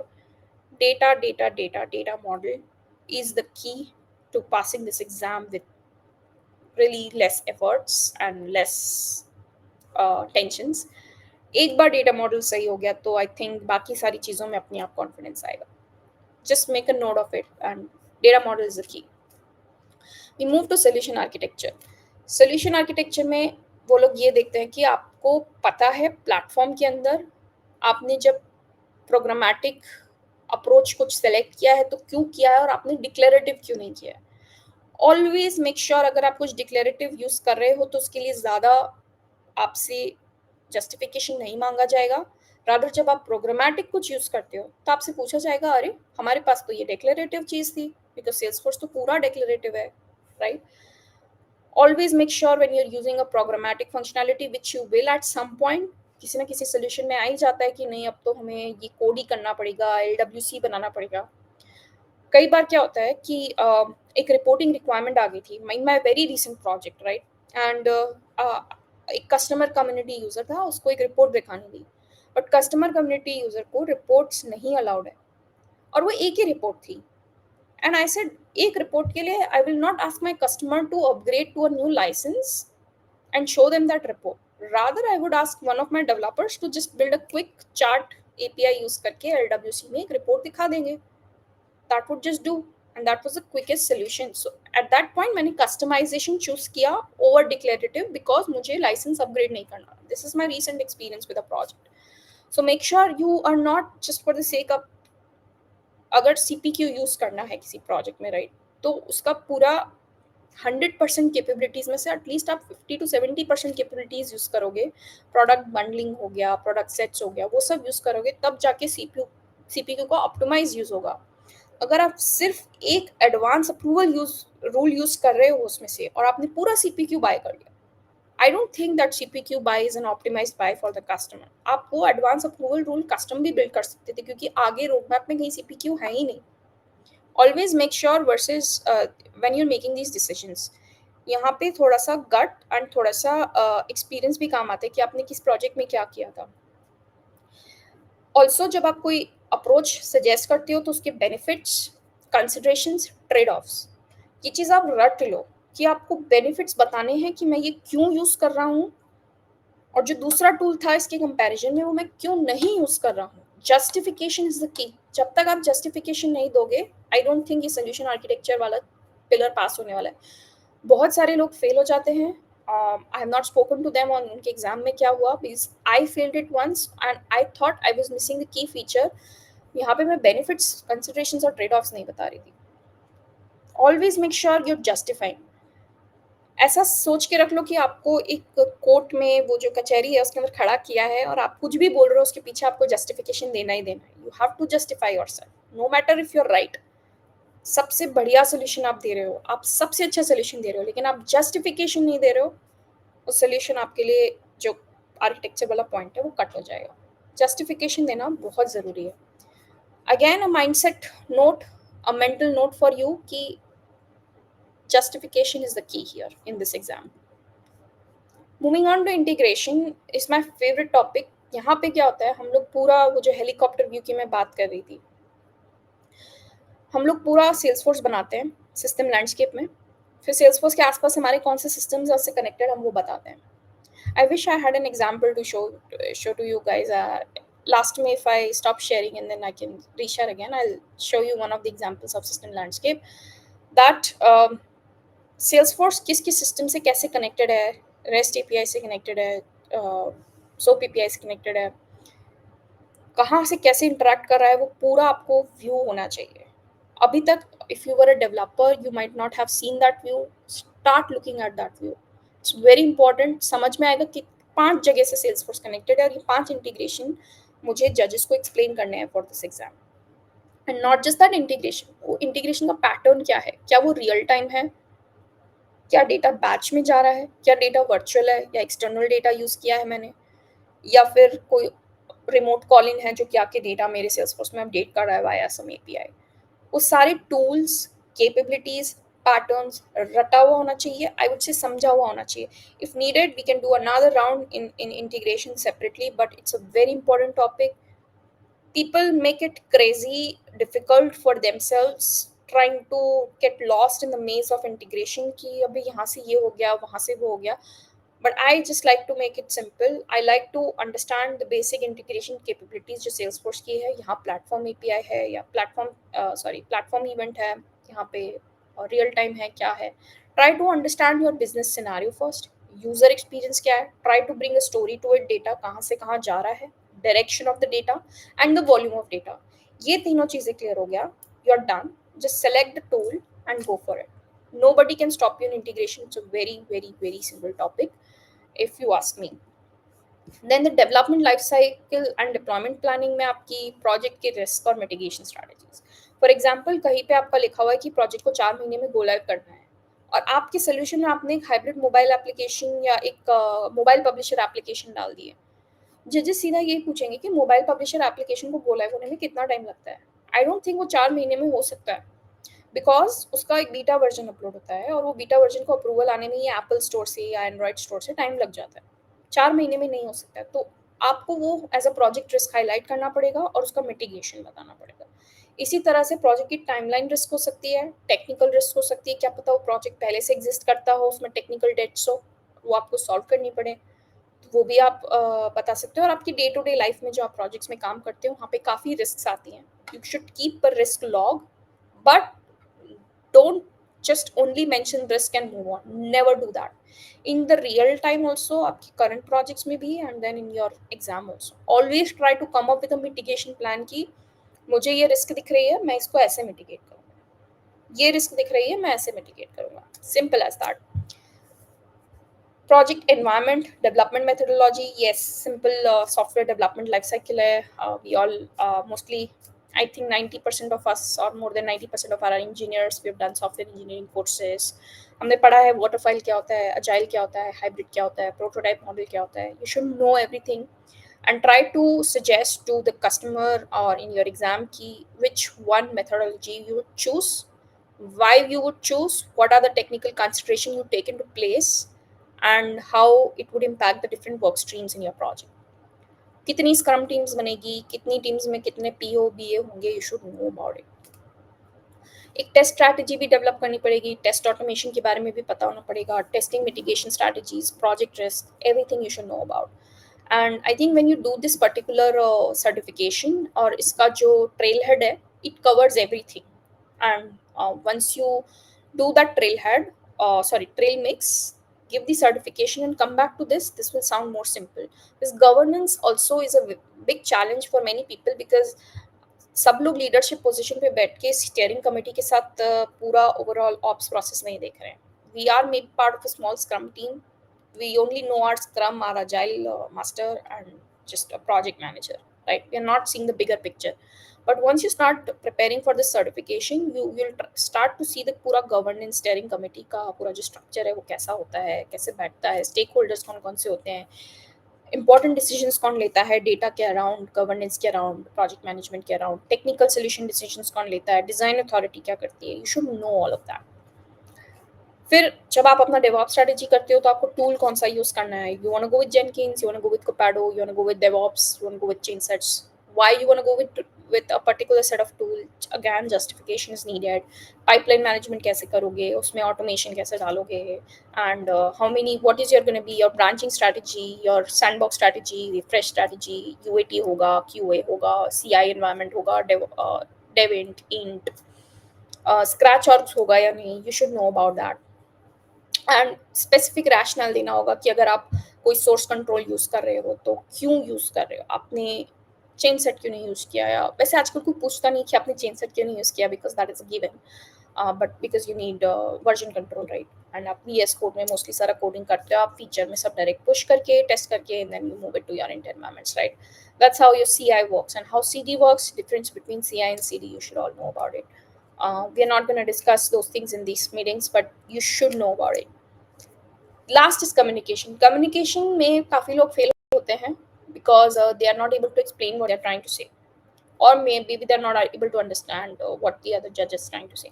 सिर्फ सुनना और बोलना ही communication का part नहीं होता है, because they have specifically asking you to articulate your presentation in such a way कि आप बेनिफिट्स, लिमिटेशंस, कंसिडरेशंस और डिजाइन चॉइसेस सारी साथ में बोलो। अगर आप वो साथ में नहीं बोल रहे हो तो आप कम्युनिकेशन में फेल हो। यहाँ लिखा हुआ है बेनिफिट्स बोलना है, लिमिटेशंस बोलना है, कंसिडरेशंस और डिजाइन चॉइसेस बोलना है। अगर आप नहीं बोल रहे हो तो आपका मार्क्स कटेगा, सिंपल सी बात है। आपको लगता है कि अरे ये तो एक बहुत छोटी सी चीज़ है कि सपोज मेरा एक लीड कन्वर्जन फॉर्म है, सॉरी लीड कैप्चर फॉर्म है, मैं सीधा वेबसाइट पे डाल दूंगी, मैं यूज़ कर लूंगी। But you did not consider कि आपके जो इनकमिंग लीड्स हैं those are more than 500 in a day, thousands of leads आ रहे हैं, और आपका वो उसमें लिमिटेशन है, you can not do that. आपको कोई दूसरा सोल्यूशन यूज़ करना पड़ेगा आपकी वेबसाइट पे, आपको मे बी इंटीग्रेट करना पड़े या कोई third party app exchange use करना पड़े। You did not consider that, you did not give the benefits, limitations of a specific design that you were doing, तो फेल है। अभी वो एग्जाम सीधा मांग रहा है तो आप उसको दो, it's part of your syllabus. Design choices for your solution architecture, handle objections related to the design. मतलब आप अगर Q&A में हो तो आपकी डिज़ाइन को लेके ऑब्जेक्शन आ सकता है कि हे आपने ये डिज़ाइन क्यों किया, या कुछ भी। इंटरनली एग्जाम में क्या होता है, I am not allowed to share that, but here it's written handle objections related to design, so you should be able to handle it. आज आपकी बिजनेस मीटिंग में या डिज़ाइन अथॉरिटी मीटिंग में फिर प्रेजेंटिंग अ सोल्यूशन, कस्टमर सीधा बोलेगा कि no I object this, ये हमारी एंटरप्राइज में नहीं चलेगा। Then how you handle that, काम। सबसे पहला होता है काम रहना, उनके क्वेश्चन को सुनना, सोचना कि ओके सामने वाला सही भी बोल सकता है, गलत भी बोल सकता है। अगर सही बोल रहा है तो उसको अग्री करके अपना सोल्यूशन सही करना ऑन द फ्लाई, या फिर अगर वो गलत बोल रहा है तो उसको उसका माइंडसेट चेंज करना। दोनों में से एक चीज हो सकती है। Now it depends on the situation. I am facing this in my current project that I daily have to go through a set of design and reflect to customer, and customer like no we don't want to do this, I think we'll go for this, and then I say that नहीं, आप ये नहीं करोगे तो आगे जाके ये problem आने वाला है, आगे जाके आपको 5 डिफरेंट डेटा माइग्रेशन करने पड़ेंगे, and then customer is like oh I see, ये तो मैंने सोचा ही नहीं, and then he'll buy my solution, right? In that way you have to handle objections with very like gracefully and not take it too hard कि ये मेरे चीज कैसे ऑब्जेक्ट कर लिया। sometimes people take it too hard, right? Don't do that. Demonstrate how visualization and documentation tools can be used to articulate technical uh, solution. I think abhi yahan pe, yeah, they have put this. These materials will be provided during the exam. You have a blank lucid chart with access to Salesforce shape library. You should be able to use templates, आप नहीं बना सकते हो, templates use नहीं करना है। You should be able to use this and create proper artifacts. पहले when I was giving, I was allowed to draw the artifacts by hand. Artifacts meaning my data model, the hierarchy, landscape. We used to draw it with hands, take a picture, upload it to the drive, and then send it to them. But ये भी उन्होंने बंद किया है. They are started with lucid chart. They'll give you the lucid chart in. By the way, when you're giving the exam, you're not giving the exam on your laptop. You'll be on a Zoom meeting or any other meeting tool that they might have now. You'll be working on a proctored screen. उनकी screen पे होगा सब कुछ, Google drive उनका रहेगा, यूसिड उनका रहेगा. You'll be just given access remotely for that screen and you'll have to do the exam. So nothing will come on your email or drive or anything. Everything is there on that proctored screen and you're not allowed to, take anything out of that screen. No hard copy or online material should be used now. So this is what they're saying in the exam guide, that visualization and documentation tools should be able to. How you're articulating your solution is also important in your communication skills, and you demonstrate the ability to handle unexpected roadblocks and determine the appropriate steps. So today, just last week, one of my customers said that, hey, Neha, your solution is good. You have used change data capture, but you know what? You are passing the events to a system that does not support events. So I was not aware of it, right?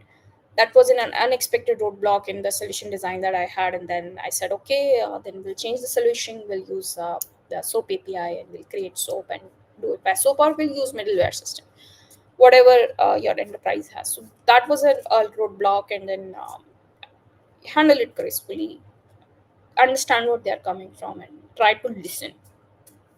So these were the 7 sections, and yeah, this was the exam outline, and I hope I was able to give you all a flavor of how the exam looks like and how you put your mindset into it. The way I fill the gaps now, this is an extra thing. It's not related to mindset or the session at all.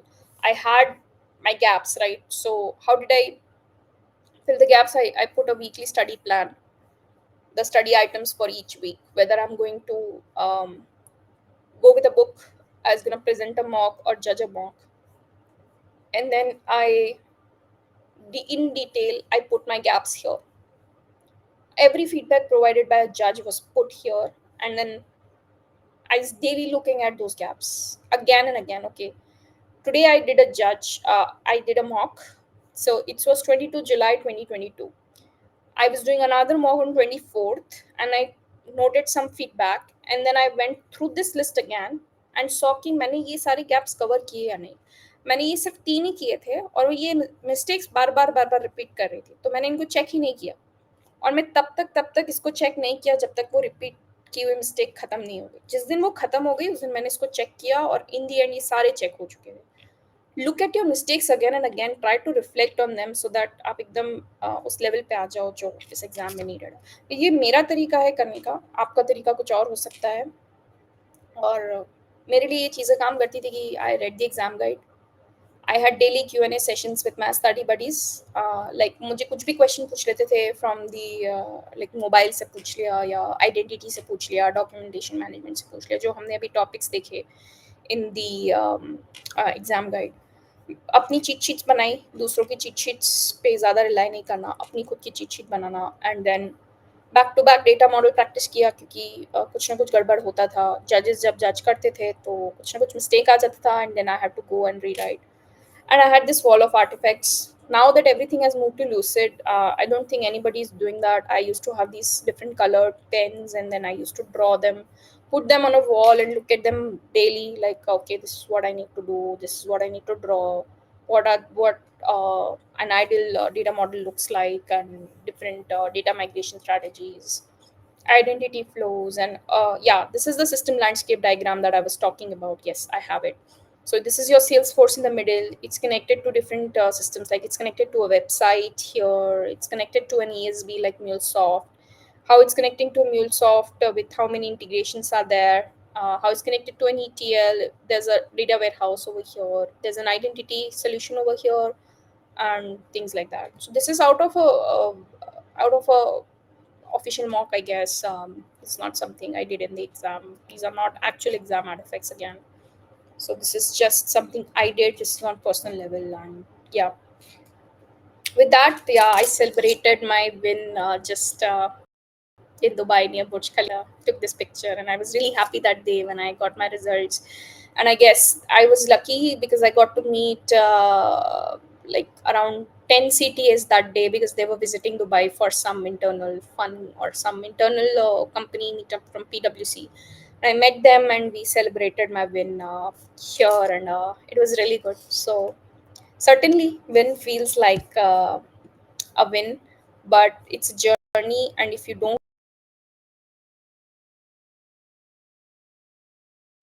Yeah, I think. I got disconnected. Yeah, Yeah, certainly, if win should not be your goal, passing the exam should not be your goal. It should be the journey. I think I learned a lot in this journey, and it made me a complete different person. Like, the mindset shift that happens, and the way you start looking at things, talking about things changes, and it really impacted me a lot. So if you ask me, is it necessary to pass the exam, I'd say no. Just go through the journey once, and then you realize you're in a different position. So yeah, that was all about me, and I'm gonna take more questions and see how did you like it, and feedback. Yes. Yeah, first of all, thank you, Neha, for such a detailed, wonderful, eye-opening session. There has been a lot of real-time experiences that you have shared because you have been at both the sides. Like you have failed the exam once, and then you did a retake. How you approach, I think each and every section of the exam is really. I think you have shared every single thing as an being a CTA and a Salesforce MVP, and I think a couple of things that Neha said that referred a book about I think it's Tamim Bari. If you see, this is one book. That's the second edition I got from Pact Yes. yesterday. Lucky me. And I have also got the first edition of the book as well from Tamim Bari itself. So uh, it's I think around somewhere something 3.6 or around 4K, and that's is completely I would affordable. We can go for it. I was lucky enough to get it for free from Pact. Okay, and one thing I think I'll just add reshare one link. I think you wanted to showcase some sort of landscapes. I just added a diagram which we like I and Rishabh created when Sebastian was here in India tour.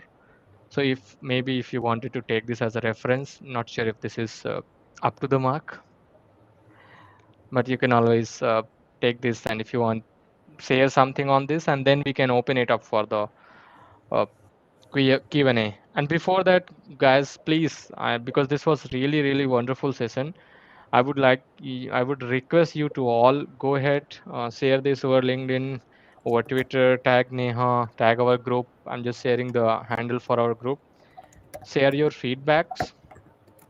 And as Neha said, we are going to have in-person events. And if Neha will be around here in India, we will definitely invite her to join. And we will start solving the mock exams. I have shared the link as well, which is containing somewhere around 10 exams. I have got this flashcards with me, so I'll also help you guys with all the details I have. Yeah, so I think anyone has any questions, please feel free to open up, share your video webcams. We would like to take pictures as well and ask the questions. This is a golden opportunity for you guys. Over to you guys. Oh, I have a question, Neha. You told that first exam is going to be, someone is going to, review your exam, and that is, short exam, right? So even I have that Tamim Bahari book, and I was following, even though it's not hard copy, but yeah, I got it for Kindle edition of the same book, and I do have the PDF version of the same book. So in that, they have, I think 75-minute exam. That's what you're talking about, right? Or one mock exam is 180 minutes, and one is for 75 minutes. So 75 minutes exam you're talking about for, first one. No, no. 75, maybe he's just giving you for a practice. There's no Okay. such exam as 75 minutes. So I So think there is two stages actually. Yeah. Yeah, go ahead. Go ahead. I'm so the sorry for 180 it. minutes is the one is the main review board. Uh-huh. And I'm trying to find the link for architect evaluation board CTA. And let's see. I think there's no Salesforce official link on this, but there is a blog I just found. I can't find anything official here, but yeah, you can go through this. It's 60 minutes,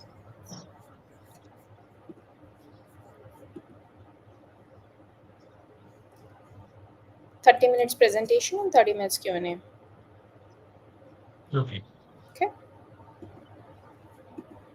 All right. Yeah. Thank you. Thank you, Neha, for such an insightful session. That really helps. No worries. Happy to help. Yep, I think there is a question from Ajay Preet. He's asking about which core clouds we should more focus on for CTA. I think Ajay, we have already covered this as part of that architect pyramid that we have covered, and we've also talked about what are the things that we have. But yeah, I think Neha, if you want to add something. I never found an official guide to saying this cloud you should refer, this cloud you should refer. But me personally, I focused on Sales Cloud, Service Cloud, Marketing Cloud, Community Cloud, a little bit of CPQ, FSL knowledge was enough, App Exchange knowledge was enough. I did not focus on any industry clouds or OMS or B2B, B2C, nothing. But you should know all the products. I think it's good as an architect because mostly you're looking into multi-cloud enterprise level details, and if you don't know about enterprise, if you could leverage something from B2B, then you should. I think it's always good to know about it.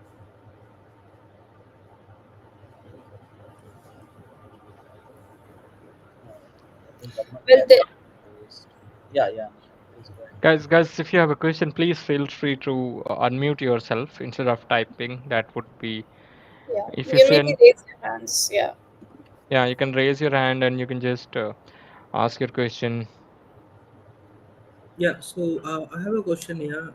So like this is, I mean, I'm very much early into this maybe CD or into the architectural mindset, but what I wanted to ask is like I'm not able to like being into this ecosystem for 5 years. I never got to go beyond sales service and experience cloud. But then how can I because you mentioned that you do not need to be a very good developer, but you need to be someone who can understand the coding part. So how can I capture all the areas of the architect way, or how can I build it the architect mindset in a better way? I mean, I obviously got to know much of the things, but summarize with like how can I touch up the part which is needed for the CTO mindset properly? I think a good start for that would be to do the trail mixes on Trailhead. Like there is an Experience Cloud trail mix, a Marketing Cloud one, and then your company might be a partner, right? So they might have a DSO or a Marketing Cloud license already there, so you can do some hands-on or watch YouTube videos to do that and start from there. Maybe you'll get a gist of what that particular cloud is about, and there are multiple training sessions available on different education platforms. You can do that as well if you're not getting project experience in that case. um, with that, when you start solving mocks, you may see something similar to what you did in your trainings or your DevOps for practice. Say for example you did Experience Cloud or Service Cloud, right? You did that, and you went to a mock and you found something similar and some things new, so you'll at least learn something new, talk to other people who have done Service Cloud implementations, what exactly did they do. So say for example you prepared for Service Cloud certification because you did not know Service Cloud. I think that's enough because it will cover everything: your cases, case management, entitlements, escalation rules, knowledge articles, chat bots, the I'm sorry, the Einstein bots, your case deflection, and what all things are there, the SLAs, everything will be covered, and you're not going to get asked out of that space. If you're done Service Cloud certification, that's good enough. And if you don't want to do that certification, that's optional too, but do that trail mix. I think that covers everything. Me personally, I did not have Marketing Cloud experience at all, so I did it like this. I studied about it. I did some hands-on with some I got a referral code in a very short period of time. I got gist of a Marketing Cloud, or did a little POC, and then I was done. I didn't have to do anything more than that. So with this architect certification, isn't that like when you appear for for any interviews, and there is a lot of expectations. As I said that like you don't have an experience to get into that project, but once you do some mocks or get to like ask someone who has already done that project, so wouldn't there be a lot of expectations when you hold that certification, though you don't have project experience? Well, that depends which kind of project you're applying for and what role you're applying for. If you don't have that experience, then you should not apply for that role itself. The job description says about it, right? Okay. Yeah.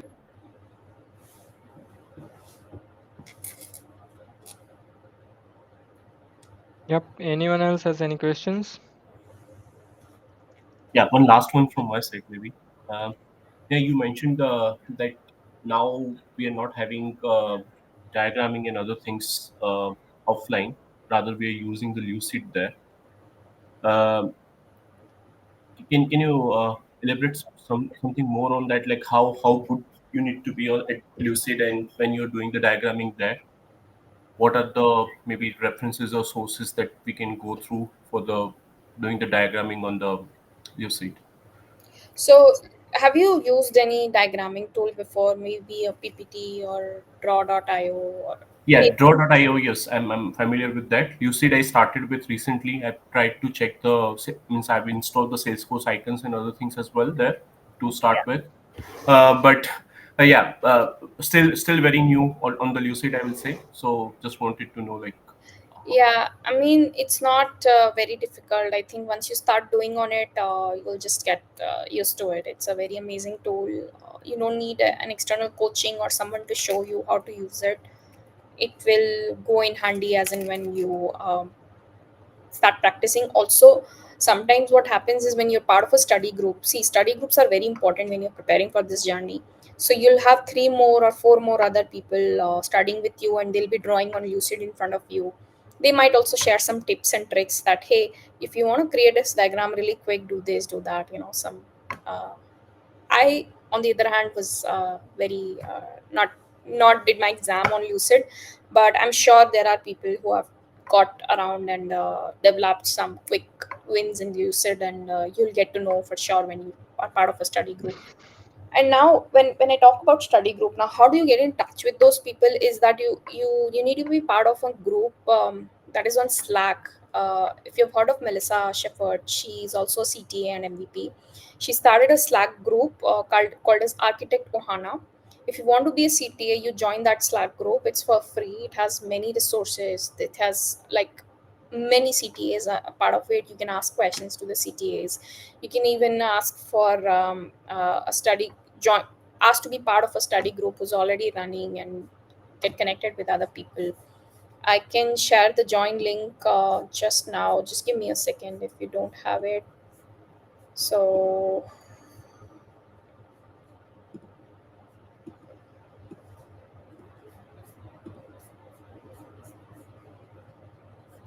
I think they have disabled it or what. I cannot send you a join link. Hmm. Yeah, I think I've you just shared. I've just shared now. Maybe if people okay. can try to join this. Okay, Yeah, this link is I think active till 30 days. So maybe you can join it today. act on it. Yeah, and join it. There are a lot of groups. There would be a lot of people who are interested in learning and being part of CTA journey. You can always connect with those people. Unfortunately, I'm not one of them. And but yeah, I still happy to help in terms of integration and identity is one of my core area. I would say integration, identity, and development deployment. So I completed my masters in DevOps itself. So I've got a Wow. complete gist of on that. So you can always connect for these three domains with me, and I would be happy to help. And yeah, please, I think I can see people have already started joining. So you can join. There are groups. You can introduce yourself, ask for study buddies, and people will be definitely team up. And then you can, as Neha suggested, you can always start working on the mock scenarios, present and judge, and then keep the pointers that Neha has made. I try to make some notes. I'll try to post it over LinkedIn after maybe on Monday, that is tomorrow, and then you guys can take that. I'll also try to email those pointers.